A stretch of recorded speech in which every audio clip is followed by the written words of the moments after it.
नमस्कार दोस्तों, मैं मोहित पांडे आप सबका एसजी क्लासेस की साइंस क्लास में स्वागत करता हूं। दोस्तों, हमने अभी पिछले पार्ट में वेव्स के जो प्रीवियस पार्ट पढ़ा था उसमें हमने टॉपिक पढ़ा था इलेक्ट्रोमैग्नेटिक वेव्स, और दो तरह की वेव्स मैंने आपको बताई थी, gamma rays and X rays. आज हम एक बार फिर से सारी वेव्स को रिवाइज कर लेंगे, ठीक है दोस्तों। और कुछ और ज़रूरी बातें जो एग्ज़ाम के पॉइंट ऑफ व्यू से आती हैं। दोस्तों, जो पहली रेज मैंने आपको बताई थी वो होती है गामा रेज।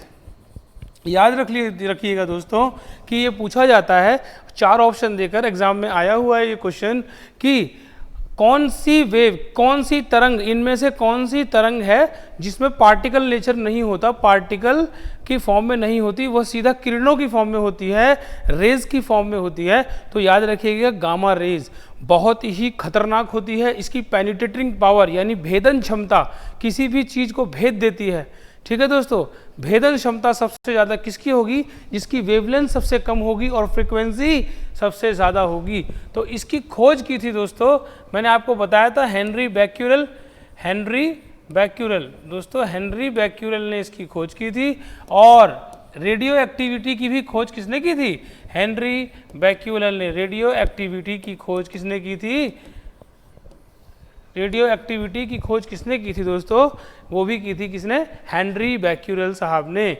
लेकिन दोस्तों, एग्जाम में क्वेश्चन आया हुआ है कि गामा रेज की खोजकर्ता कौन थे, इन्वेंटर कौन थे, और हेनरी बैक्यूरेल का ऑप्शन में नाम नहीं था।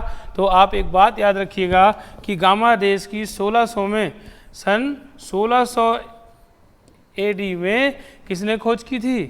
पॉल विलार्ड ने। पॉल विलार्ड एक वैज्ञानिक थे जिन्होंने गामा रेज की खोज की थी। गामा रेज की मैंने वेवलेंथ बताई थी 10 की पावर -14 से 10 की पावर -10 तक। अब दोस्तों, इसकी फ्रीक्वेंसी मैंने आपको बताया कि वेवलेंथ की क्रमानुपाती होती है कौन? फ्रीक्वेंसी, आवृत्ति। वेव तरंग ध्येय और आवृत्ति एक दूसरे की क्या होती हैं? व्युत क्रमानुपाती होती हैं। वेवलेंथ जिसकी कम होगी फ्रीक्वेंसी उसकी उतनी ज़्यादा होगी। कैसे दोस्तों? देखिए, मान लीजिए यही तो वेवलेंथ होती है, ये वेवलेंथ होती है। इस वेव की वेवलेंथ क्या होगी? 2 क्रस्ट, मैंने आपको बताया 2 क्रस्ट या फिर 2 ट्रफ के बीच की दूरी वेवलेंथ कहलाती है। अब दोस्तों, ये वेवलेंथ देखिए इतनी बड़ी है। अगर वेवलेंथ कम कर दूं, अब इसकी फ्रीक्वेंसी अगर कोई पूछेगा तो इसकी फ्रीक्वेंसी 1 सेकंड में ये कंप्लीट ऑसिलेशन कर ले तो वो इसकी फ्रीक्वेंसी। अगर मैं इसको कुछ इस तरह से बनाऊं तो वेवलेंथ तो कम हो गई दोस्तों, और फ्रीक्वेंसी क्या हो गई? फ्रीक्वेंसी बढ़ गई। वेवलेंथ कम होगी तो फ्रीक्वेंसी बढ़ेगी। याद रखिएगा कि वेवलेंथ कम होगी तो फ्रीक्वेंसी बढ़ेगी। तो दोस्तों, ये चीज़ आप ध्यान रखिएगा। तो अगर वेवलेंथ गामा रेज की वेवलेंथ जो है वो बहुत कम है तो याद रखिएगा इसकी फ्रीक्वेंसी बहुत ज़्यादा होती है। 10 की पावर 20 मतलब 10 की घात 20 से लेकर 10 की घात 18 तक। फ्रीक्वेंसी को आवृत्ति कहते हैं दोस्तों, कंफ्यूज बिल्कुल मत होइएगा। वेवलेंथ को तरंगदैर्घ्य कहते हैं, तरंगदैर्घ्य वेवलेंथ होती है। अब दोस्तों, gamma rays, Henri Becquerel, Paul Willard, 10 की पावर -14 से 10 की पावर -10 इसकी वेवलेंथ, फ्रीक्वेंसी 10 की पावर 20 से 10 की पावर 18। दूसरी बहुत इंपॉर्टेंट वेव मैंने आपको बताई थी एक्स रेज। अमूमन हम लोग एक्सरे कराने जाते हैं, वह किरणें निकलती हैं, हमारी बॉडी से टकराती हैं। जिस पार्ट का भी एक्सरे कराना है हमें उससे टकराती है, उस पार्ट की हड्डियों को पार नहीं कर पाती, इसीलिए उसकी इमेज वापस उस फिल्म पर वो उतार लेती है। तो दोस्तों, पूछा जाता है कि एक्स रेज किस पार्ट को पार नहीं कर सकता? हमारे मांस को पार कर देगा, मसल्स को पार कर देगा, ठीक है दोस्तों। एक्स रेज बोन्स को पार नहीं कर पाती, याद रखिएगा ये बात कि एक्स रेज बोन्स को पेनिट्रेट नहीं कर पाती। तो अब इसके खोज करता थे डब्ल्यू रॉन्टजन। मैंने आपको बताया था डब्ल्यू रॉन्टजन एक्स रेज के खोजकर्ता डब्ल्यू रॉन्टजन थे। और एक्स रेज, अब देखिए -10 तक तो आ गए ना, 10 की पावर 14 से -10, तो 10 की पावर -10 से जैसे ही मैं जाऊँगा 10 की पावर -8 तक, तो मेरा एक्सरे आ गया। 10 की पावर -8 तक, और इसकी फ्रीक्वेंसी क्या हो जाएगी दोस्तों, 10 की खाली दो आप घटाते जाएंगे पावर, 10 की पावर 18 से 10 की पावर 16। अगर आप बार बार रिवाइज करेंगे दोस्तों, बार बार निरंतर रूप से रिवाइज करेंगे कंटिन्यूसली, तो ये सब आपको रट जाएगा, सिर्फ आप समझिएगा। तो हमारे पास एक्स रे डब्ल्यू रॉन्टजन, इसकी वेवलेंथ थोड़ी बढ़ी तो इसकी फ्रीक्वेंसी थोड़ी कम हो गई। अब दोस्तों नेक्स्ट हम देखते हैं एक्स रेज के बाद अल्ट्रा वायलेट रेज, पैरा बैंगनी किरणें। क्या कहते हैं, पैरा बैंगनी किरणें। ठीक है दोस्तों, पैरा बैंगनी किरणें। तो पैरा बैंगनी किरणें क्या होती है, किसने खोजी थी दोस्तों, याद रखिएगा, एक साइंटिस्ट थे जिनका नाम था रिटर वैज्ञानिक थे जिन्होंने पैरा बैंगनी किरणों की खोज की। पैरा बैंगनी किरणों की बात हो रही है तो सूर्य की पैरा बैंगनी किरणों से हमें कौन बचाता है, ओजोन लेयर। ठीक है दोस्तों, जब किसी टॉपिक की बात होती है उसके बारे में कंप्लीटली जानने की कोशिश किया कीजिए कि इससे रिलेटेड कौन कौन से क्वेश्चन एग्जाम में आ सकते हैं, तो उसको आप डीपली पढ़ा कीजिए दोस्तों। तो अल्ट्रा वायलेट रेस की बात हुई है तो ओजोन लेयर, जिसे हम O3 कहते हैं, जो कहाँ पर होती है, स्ट्रेटोस्फेयर में। कहाँ होती है, स्ट्रेटोस्फेयर में। स्ट्रेटोस्फेयर क्या है,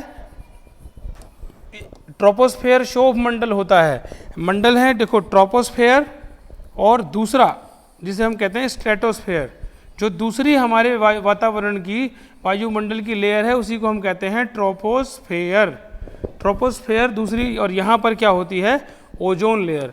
और ओजोन लेयर को किसकी इकाई क्या होती है, किस में नापते हैं, जैसे पानी को लीटर में, मास को किलोग्राम में, लेंथ को मीटर में, पानी को लीटर में, लेंथ को मीटर में नापते थे, तो ओजोन लेयर को किस में मापा जाता है। तो दोस्तों बहुत इंपॉर्टेंट क्वेश्चन है, ये आ जाता है एग्जाम में, इसको कहते हैं Dobson. Dobson is a unit of measurement, unit of Dobson, D for dog, Dobson is a unit of ozone layer, या ozone layer is measured in a Dobson. अब दोस्तों ozone stratosphere ultrasonic waves Ritter ने खोजी थी। इसकी wavelength क्या होती है दोस्तों, इसकी वेवलेंथ होती है 10 की पावर -8, क्योंकि 10 की पावर -7, 10 की पावर -10 से 10 की पावर -8 तक एक्सरेज आ गई थी। अब 10 की पावर -8 से जब हम और ऊपर जाएंगे तो 10 की घात -7 तक क्या है, अल्ट्रावायलेट रेज। और इसकी फ्रीक्वेंसी क्या हो जाएगी दोस्तों, इसकी फ्रीक्वेंसी हो जाएगी 10 की पावर 16 से 10 की पावर 14, इसकी आवृत्ति हो गई। तो आपसे सीधा सीधा पूछा जाएगा अल्ट्रा वायलेट रेज स्पेक्ट्रम में कहाँ तक किस रेंज में आती हैं, तो आपको याद रहना चाहिए कि अल्ट्रा वायलेट रेज 10 की घात -8 से 10 की घात -7 तक, एक्सरे 10 की घात -10 से 10 की घात -8 तक, और गामा रेज 10 की पावर -14 से 10 की पावर -10 तक आती हैं। और हेनरी बैक्यूरेल ने gamma rays, Paul Willard gamma rays, ultraviolet rays Ritter ने, डब्ल्यू रॉन्टजन ने एक्स रेज। इतना क्लियर हो गया होगा दोस्तों आपको। अब आप देखिए कि अल्ट्रावायलेट रेज के बाद में स्पेक्ट्रम में आती है, क्या आती है, विजिबल लाइट। अब देखिएगा दोस्तों, मैं एक अलग तरीके से आपको समझाने का प्रयास करूंगा कि 39 कहाँ से कहाँ तक, 3900 एंगस्ट्रॉम से लेकर ये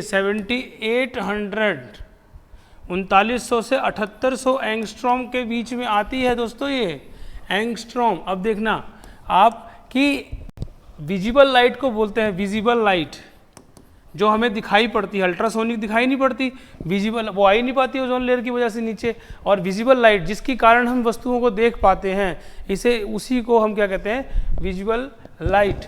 जो हमें लाइट के रंग दिखते हैं जैसे VIBGYOR, violet, indigo, blue, red, green, yellow, तो ये सब क्या है, विजिबल लाइट है। तो ये सारे कलर्स ऑफ लाइट किस रेंज में आते हैं, 10 की घात -7 में सभी आ जाते हैं, -6 तक जाते ही नहीं, 10 की पावर -7 के अंदर ही यह स्पेक्ट्रम विजुअल लाइट का आ जाता है। देखिए 3900 एंगस्ट्रॉम, और एंगस्ट्रॉम मैंने आपको बताया था क्या होता है दोस्तों, एंगस्ट्रॉम 10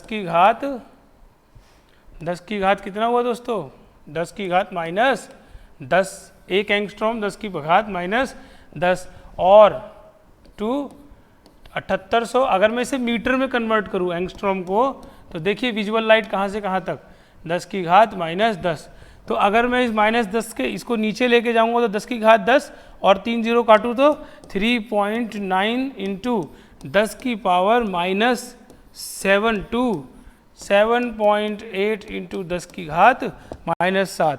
तो दोस्तों याद रखिए कि 10 की घात -7 के अंदर ही विजुअल लाइट की रेंज समाप्त हो जाती है। या सीधे पूछ सकता है कितने एंगस्ट्रॉम, तो एंगस्ट्रॉम में 3900 से 7800 एंगस्ट्रॉम विजुअल लाइट का है। और एंगस्ट्रॉम को जब हम मीटर में कन्वर्ट करेंगे, ये मीटर में है दोस्तों, मीटर में कन्वर्ट करेंगे रेंज, तो 3.9 10 की पावर 7 टू 7.8 इंटू 10 की पावर -7।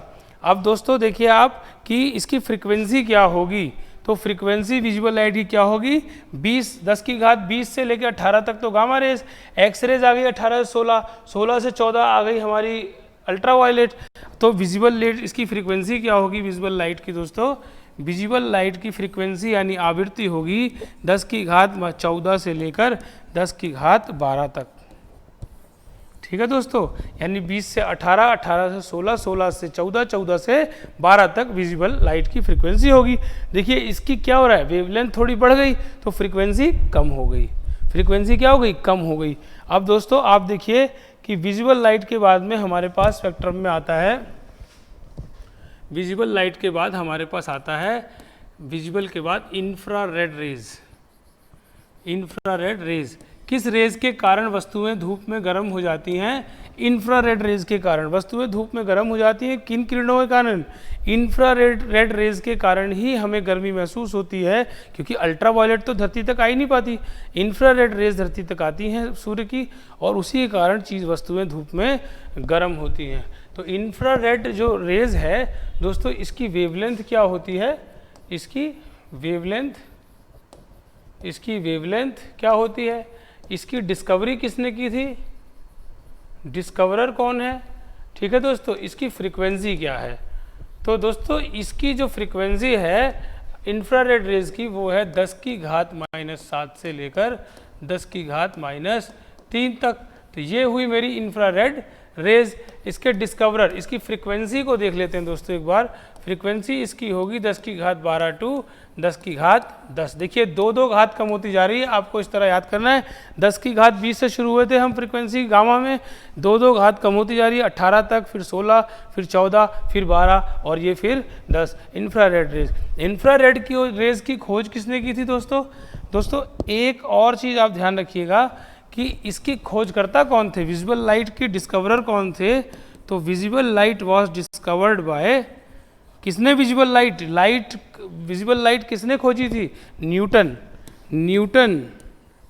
जी हाँ, मोशन वाले, हमारे लॉज ऑफ मोशन के जो महान वैज्ञानिक थे न्यूटन, जिन्होंने प्रिंसिपिया बुक लिखी थी 1687 में, न्यूटन ने उसमें लॉज ऑफ मोशन दिया। फर्स्ट लॉ ऑफ मोशन जो फोर्स की परिभाषा देता है, दूसरा लॉ ऑफ मोशन जो फोर्स को क्या मैग्नीट्यूड बताता है, तीसरा लॉ ऑफ मोशन दो क्रिया की प्रतिक्रिया बताता है। ये हमारा रिवाइज हो गया। तो न्यूटन ने 1687 में प्रिंसिपिया नामक बुक लिखी थी, उसी में लॉज ऑफ मोशन इन्होंने डिस्क्राइब किया था। आप 84 वर्ष के होकर के डेथ हुए और आपका जन्म 1642 में हुआ था, न्यूटन का जन्म। तो दोस्तों ये बहुत खास है क्योंकि ये वैज्ञानिक बहुत खास हैं। इनका नाम है विलियम हर्शेल, इनका नाम है विलियम हर्शेल।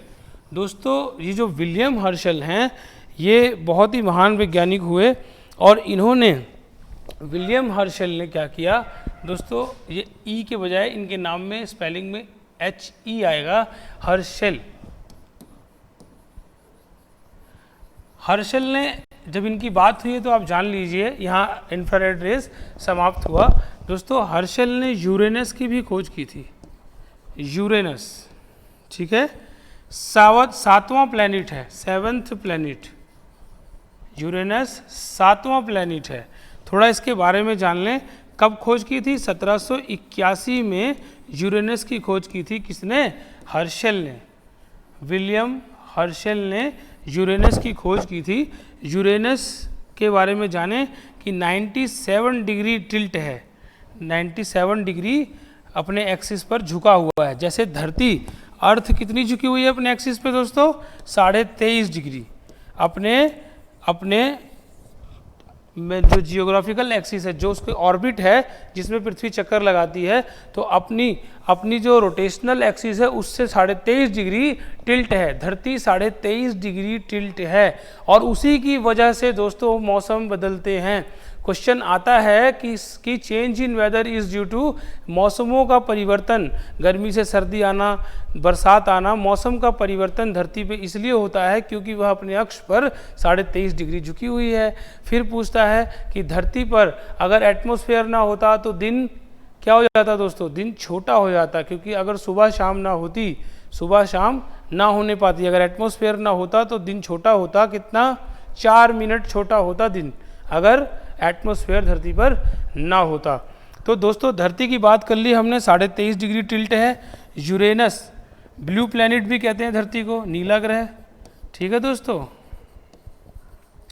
नीला ग्रह। अब बात हुई है यूरेनस की, तो 97 डिग्री। आज जान लीजिए कि यूरेनस कितने दिन में धरती का सूर्य का चक्कर लगाता है? सभी ग्रह सूर्य का चक्कर लगाते हैं, तो यूरेनस की बात हुई है तो जान लें कि यह रिवॉल्यूशन कितने दिन में करता है। इसका रिवॉल्यूशन पीरियड कितने दिन का है दोस्तों? 1 साल, धरती को 1 साल यानी 365 सही 1/2 दिन लगते हैं सूर्य का चक्कर काटने में, पूरे अपने ऑर्बिट में सूर्य का रिवॉल्यूशन करने में, ठीक है। 365 दिन 1 साल। इसको हमारे 1 साल से अगर कैलकुलेट करें तो इसको लगते हैं 84 साल। 84 साल, इतनी दूर है ये, क्योंकि मैंने आपको केपलर का फॉर्मूला बताया था, T² is directly proportional to R³। जो जितना दूर होगा उतने ही ज़्यादा समय में चक्कर काटेगा। तो 84 वर्ष में यूरेनस चक्कर काटता है और अपनी धुरी पर, जैसे हमारे यहाँ दिन और रात होता है रोज़ 24 घंटे में, यहाँ पर दिन और रात 17 घंटे में हो जाएगा दोस्तों, क्योंकि ये अपनी धुरी पे घूर्णन करता है कितनी देर में?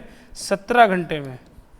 ये बात आप नोट कर लीजिए। यूरेनस की बात हुई तो हमने बता दिया 7वां ग्रह है, 1781 में हर्शल ने खोज करी। रिवोल्यूशन करता है 84 साल में और रोटेशन करता है 17 घंटे में।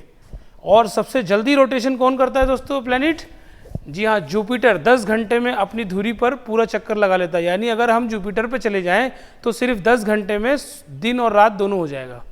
पूरा 24 घंटा यहाँ पर और 10 घंटा जुपिटर का। तो सबसे छोटा दिन कहाँ होता है? जुपिटर पे।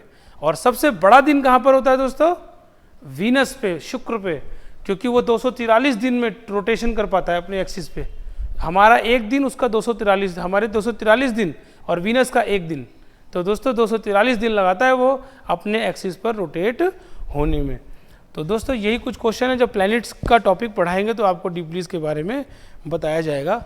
अब दोस्तों नेक्स्ट आता है हमारे पास, हमने विजिबल लाइट पढ़ा, हमने इंफ्रारेड पढ़ा, अब हम पढ़ लेते हैं दोस्तों माइक्रोवेव्स। माइक्रोवेव्स होती हैं, इनके माइक्रोवेव्स जो है उसके खोजकर्ता का नाम था हेनरिच हर्ट्ज। हर्ट्ज क्या है?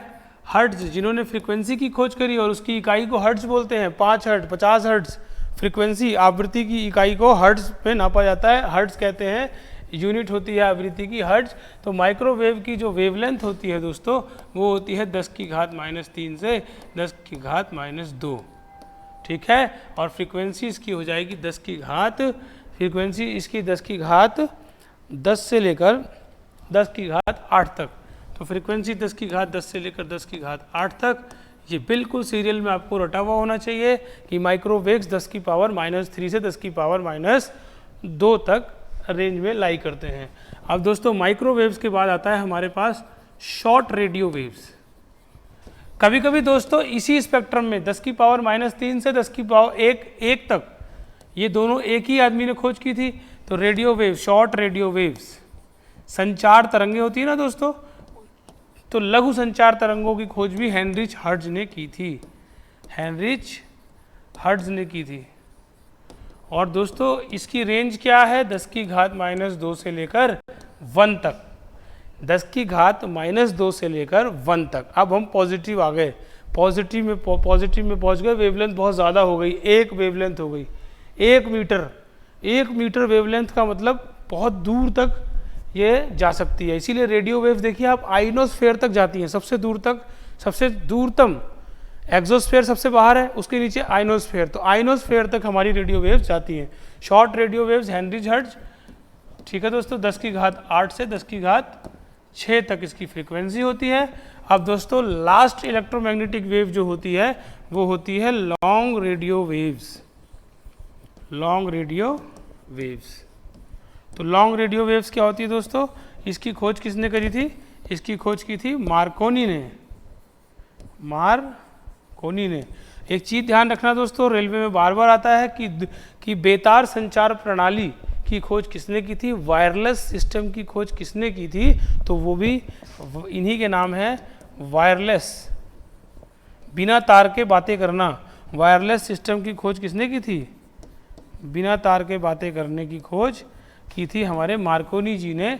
और इसकी देखिए, इसकी जो वेवलेंथ होती है ना दोस्तों, वो 1 से लेके, देखिए 1 से लेके 10 की घात 4, इतनी लंबी वेव्स होती हैं, इतनी लंबी वेवलेंथ होती हैं कि 10 की घात 4।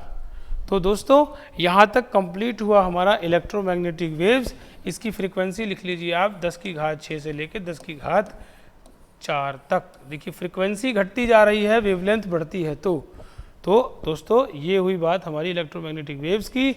अब मैं आपको इसे एक स्पेक्ट्रम पे समझा देता हूँ। मान लीजिए ये मैंने स्पेक्ट्रम बनाया 10 की घात -14 से 10 की घात -10 तक, ये हुई मेरी गामा रेज।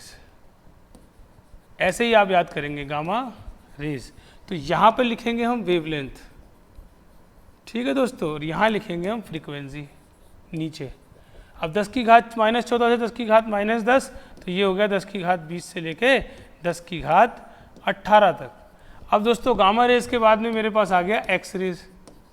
ऐसे ही होता है दोस्तों, ऐसे ही आप याद करेंगे 10 की घात -10 से 10 की घात -8 तक। और एक्स रेज की खोज बता दिया था W Röntgen, gamma rays Paul Willard और हेनरी बैक्यूरेल। और एक्स रेज की रेंज होगी 10 की घात 18 से 10 की घात 16 तक। अब दोस्तों नेक्स्ट जो स्पेक्ट्रम आता है 10 की घात -7 तक, तो ये क्या होता है, ये होता है अल्ट्रा वायलेट। अल्ट्रा वायलेट, ठीक है, पैरामैंगनी तरंगे। पैरामैंगनी तरंगों की वेवलेंथ हो गई, फ्रीक्वेंसी हो गई 16 से 14, ठीक है दोस्तों। इसके बाद हमारे पास दोस्तों आएगी विजिबल लाइट। क्या आएगी, विजिबल लाइट। तो लगभग वो यहीं पे समाप्त हो जाती है, 10 की पावर -7 से शुरू होकर इसी में समाप्त हो जाती है। तो हम यहाँ लिख देंगे विजिबल लाइट। उसके बाद में दोस्तों 10 की घात -7 के अंदर और 10 की घात -3 तक हमारे पास क्या आएगी दोस्तों, माइक्रोवेव्स, इंफ्रारेड आएगी दोस्तों। माइक्रो इसके बाद आती है, पहले इंफ्रारेड आएगी, इंफ्रारेड रेज 10 की घात 12 से 10 की घात 10 तक, ठीक है दोस्तों। इंफ्रारेड के बाद हमारे पास आती है माइक्रोवेव्स। क्या आती है, माइक्रोवेव्स। कहाँ तक, 10 की घात -2 तक। इसके बाद हमारे पास आती है short radio waves. Radio waves आपको समझा भी दिया और आपको डायग्राम भी बना के दे दिया। ये हुई बात लॉन्ग रेडियो वेव्स की।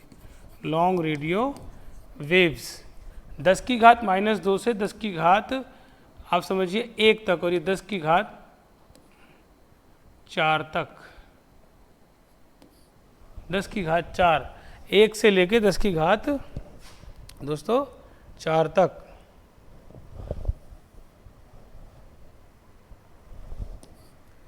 तो दोस्तों आपने स्पेक्ट्रम देख लिया, गामा रेज 10 की घात -14 से 10 की घात -10, -10 से -8 तक एक्सरे, देन -7 के अंदर ही 3900 एंगस्ट्रॉम से 7800 एंगस्ट्रॉम तक दोस्तों विजिबल लाइट 10 की घात 7 तक। विजिबल लाइट पूछते हैं 10 की घात -6, जो भी ऑप्शन 10 की घात -7 के पास लगे उसमें आप विजिबल लाइट यानी प्रकाश दृश्य को आप टिक कर देंगे। जो भी 10 की घात 7 के पास का ऑप्शन होगा विजिबल लाइट वहीं पर जाएगी 10 की घात -7 में। एंगस्ट्रॉम में 3800 से 3900। अब दोस्तों आप ये देखिए इंफ्रारेड रेज 10 की घात -7 से 10 की घात -3, 10 की घात -3 से 10 की घात -2 तक माइक्रोवेव्स, 10 की घात -2 से 1 तक शॉर्ट रेडियो वेव्स, एंड 10 की घात 1 से लेके 10 की घात 4 तक लॉन्ग रेडियो वेव्स। तो ये आपको याद रहना चाहिए, इनके डिस्कवरर, इनकी वेवलेंथ और ये सभी लाइट्स जो इलेक्ट्रोमैग्नेटिक वेव्स हैं उनके बारे में। अब दोस्तों एक बार बात कर लेते हैं वेव्स की, वेवलेंथ की। ठीक है दोस्तों, वेवलेंथ की बात कर लेते हैं, फ्रीक्वेंसी की बात कर लेते हैं। ठीक है दोस्तों, और यहाँ पर फेज डिफरेंस की बात कर लेते हैं, फेज ऑफ वाइब्रेशन की बात कर लेते हैं। दोस्तों फेस ऑफ वाइब्रेशन क्या होता है, इसे हम कहते हैं कंपन का चरण, कंपन का चरण। दोस्तों जब भी कोई पार्टिकल, जब भी कोई लाइट चलती है एक जगह से दूसरी जगह के लिए, तो उसमें पार्टिकल नेचर मैंने बताया होता है। ठीक है दोस्तों, तो उसके जो पार्टिकल जब चलते हैं तो मीन पोजीशन से चलेंगे। मान लीजिए ये ग्राफ बनाया, पार्टिकल यहाँ से चला, ये हुई आपकी मीन पोजीशन। तो पार्टिकल यहाँ से चला, कुछ इस तरह चला, अब यहाँ पर पहुँचा होगा, फिर यहाँ पहुँचा होगा। तो फेज ऑफ वाइब्रेशन क्या होता है कि पार्टिकल किस जगह पर पहुँचा है और उसकी दिशा क्या है। जो चीज़ ये बता दे, जो फिजिकल क्वांटिटी ये बता दे कि ये पार्टिकल कहाँ पर है और किस दिशा में है, पार्टिकल कहाँ पर है और किस दिशा में है, जो फिजिकल क्वांटिटी ये एक्सप्रेस कर दे, वही होता है face of vibration. Face of vibration of a vibrating particle, किसी भी मूव करते हुए पार्टिकल का कंपन का चरण क्या होता है, is the physical quantity which expresses the position and direction of particle with respect to mean position. यानी मीन पोजीशन से वो पार्टिकल किस दिशा में है और किस पोजीशन पर है, जो फिजिकल क्वांटिटी इसे बताती है, उसे ही हम कहते हैं क्या, फेस ऑफ वाइब्रेशन, कंपन का चरण। वेवलेंथ देखिए, वेवलेंथ, ये देखिए मैंने क्या कहा था आपको कि वेवलेंथ बड़ी होगी तो फ्रीक्वेंसी कम होगी, वेवलेंथ बढ़ती जाएगी और आवृत्ति घटती जाती है, दोनों व्युत क्रमानुपाती होते हैं। और वेवलेंथ की मैंने आपको वो बताया था सिंबल लैम्डा, इसे क्या कहते हैं, लैम्डा, लैम्डा से डिनोट करते हैं लैम्डा, और फ्रीक्वेंसी को एन से डिनोट करते हैं, और फ्रीक्वेंसी की यूनिट क्या होती है, हर्ट्ज। और ये क्या होता है, साइकिल इन अ पर सेकंड, पर यूनिट टाइम में कितनी फ्रीक्वेंसी, कितनी साइकिल हुई, कितना रिवोल्यूशन हुआ, कितना काम रिपीट हुआ, कितनी बार काम रिपीट हुआ एक सेकंड में, एक मिनट में या एक घंटे में, उसे हम क्या कहते हैं, फ्रीक्वेंसी। अब देखिए आप, अगर मैं ऐसे बनाऊं, कल मैंने बताया था आपको, दो क्रस्ट के बीच की दूरी को क्या कहते हैं, उसकी वेवलेंथ लैम्डा। और दो ट्रफ यानी गर्त, दो शिखाओं के बीच की दूरी, दो परस्पर शिखाओं के बीच की दूरी को कहते हैं हम क्या, वेवलेंथ। और दो परस्पर गर्त की दूरी को हम क्या कहते हैं दोस्तों, उसे भी हम कहते हैं वेवलेंथ। तो चाहे आप इस ऊपर ले लीजिए मीन पोजीशन से, चाहे नीचे, दोनों वेवलेंथ बताएंगी। अब इसकी वेवलेंथ तो इतनी बड़ी है, लेकिन इसकी फ्रीक्वेंसी क्या हुई, इसने जैसे ही अपना मोशन रिपीट किया तो यहाँ से लेके यहाँ तक इसकी क्या हो गई, फ्रीक्वेंसी। अब अगर ये फ्रीक्वेंसी कम कर दे, अगर ये वेवलेंथ कम कर दे, जैसे ये वेवलेंथ कम की इसने, छोटा हो गया, अब क्या हुआ, फ्रीक्वेंसी इसकी बढ़ गई ना। अब ये जैसे एक सेकंड में मान लीजिए एक साइकिल कर रहा था, तो अब ये एक सेकंड में 10 साइकिल करने लगा, तो कहते हैं कि द रिवोल्यूशन और cycle per second is known as frequency, आवृत्ति। काम कितनी बार किया आपने, मोशन कितनी बार रिपीट हुआ, कितनी वाइब्रेशंस आई एक सेकंड में, उसी को कहते हैं हम उस वेव की फ्रीक्वेंसी। और एक फॉर्मूला याद रख लीजिएगा आप कि वेलोसिटी ऑफ वेव, क्या बोलते हैं, वेलोसिटी ऑफ वेव, किसी तरंग का वेग कैसे निकालते हैं हम, किसी तरंग का क्या वेग, किसी तरंग के वेग को निकालते हैं, उसकी फ्रीक्वेंसी कितनी है, उसकी फ्रीक्वेंसी कितनी है और उसकी वेवलेंथ कितनी है। ठीक है दोस्तों, उसकी तरंगदैर्घ्य कितनी है और आवृत्ति कितनी है, उसकी तरंगदैर्घ्य कितनी है और आवृत्ति कितनी है, उसके मल्टीप्लाई से ही हम निकालते हैं क्या दोस्तों, उसकी speed of light, speed of electromagnetic waves, frequency और वेवलेंथ से। क्वेश्चन आता है दोस्तों कि यदि किसी वेव की फ्रीक्वेंसी को आधा कर दिया गया, यदि किसी वेव की फ्रीक्वेंसी को क्या कर दिया गया, आधा कर दिया गया, तो बताइए उसकी स्पीड पे क्या फ़र्क पड़ेगा। तो आप कहेंगे कोई फ़र्क नहीं पड़ेगा, वेवलेंथ को आधा कर दिया गया तो कोई फ़र्क नहीं पड़ेगा। क्यों, क्योंकि दोस्तों दोनों ही फ्रीक्वेंसी, ये हुई n की बात और ये हुई लैम्डा की बात, फ्रीक्वेंसी लैम्डा जो होता है दोस्तों, वो व्युत्क्रमानुपाती होता है। लेम्डा जो है वो व्युत्क्रमानुपाती होता है फ्रीक्वेंसी के, और या मैं कह दूं फ्रीक्वेंसी जो होता है वो व्युत्क्रमानुपाती होता है वेवलेंथ के। क्यों? अब तो आपने क्या किया, आपने फ्रीक्वेंसी घटाई। तो दोस्तों आप सीधा से सोचिए, मैंने आपको कहा था जिसकी फ्रीक्वेंसी घटेगी उसकी वेवलेंथ ऑटोमेटिकली बढ़ जाएगी। तो अगर किसी वेव की आप फ्रीक्वेंसी घटा देते हैं तो उसकी वेवलेंथ बढ़ जाएगी, तो वेवलेंथ उतनी ही बढ़ेगी जिस रेशो में आपने फ्रीक्वेंसी घटाई है उस रेशो में उसकी वेवलेंथ बढ़ जाएगी। यानी दोस्तों एक एग्जांपल ले लेते हैं। मान लिया किसी वेव की वेलोसिटी वेग है, मैंने मान लिया कि फ्रीक्वेंसी है 6 और उसकी वेवलेंथ है 3। ठीक है दोस्तों, अब वो बोलता है कंडीशन कि मैंने तो फ्रीक्वेंसी इसकी घटा दी, यदि किसी वेव की फ्रीक्वेंसी को घटा दिया जाए तो घटा लो भाई। इसने बोला कि मैंने इधर से आधा कर दिया, इसको मैंने आधा कर दिया, तो अगर तुमने इसको आधा किया है तो ये ऑटोमेटिकली डबल हो जाएगा। तो बताइए कोई फ़र्क पड़ा वेलोसिटी पर? कोई फ़र्क नहीं पड़ा। यानी किसी भी वेव की वेवलेंथ को घटाने पर या बढ़ाने पर या फ्रीक्वेंसी को बढ़ाने या घटाने पर उसकी वेलोसिटी में कोई चेंज नहीं आता। यानी velocity of wave is independent of frequency and wavelength. Velocity उतनी ही रहेगी, वेवलेंथ हम बढ़ा दें तो फ्रीक्वेंसी घट जाएगी, फ्रीक्वेंसी को बढ़ाते जाएंगे तो वेवलेंथ घटती जाएगी। तो कोई फ़र्क नहीं पड़ता फ्रीक्वेंसी और वेवलेंथ को छेड़ने से उसकी वेलोसिटी पर। तो दोस्तों ये चैप्टर हम यहीं पर समाप्त कर रहे हैं। वेव चैप्टर आप अच्छे से रिवाइज कीजिएगा, पढ़िएगा और वीडियो को लाइक करना मत भूलिएगा। दोस्तों रिवीजन करेंगे तो ही ये सब आपको आएगा, अन्यथा आप कुछ समय बाद सब भूलते चले जाएंगे। पढ़ते रहिए दोस्तों। नमस्कार, धन्यवाद।